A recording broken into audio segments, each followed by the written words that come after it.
Dyma ddigwyddodd pan gafodd Iesu Grist ei eni. Roedd ei fam Mair wedi dyweddio i Joseph o deulu'r brenin Dafydd. Cyn priodi, dyma hi'n darganfod bod ysbryd glân Duw wedi gwneud hi'n feichiog. Roedd Joseph yn ddyn da, a doedd e ddim eisiau codi cwilydd ar Mair yn gyhoeddus, felly roedd yn ystyried yn dawel i ganslo'r briodas. Tra roedd Joseph yn meddwl am hyn, cafodd freuddwyd a gwelodd angel Duw yn dweud wrtho, Joseph, yr ysbryd glân sydd wedi gwneud Mair yn feichiog, mae'n iawn i ti phriodi hi. Ar ôl i'r babi gael ei eni, rho'r enw Iesu iddo, a mae fydd yn achub ei bobl o'i pechodau.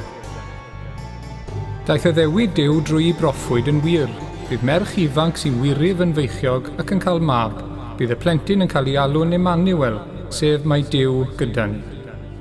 Pan ddeffrodd Joseph, gwnaeth beth oedd angel Duw wedi ddweud wrtho.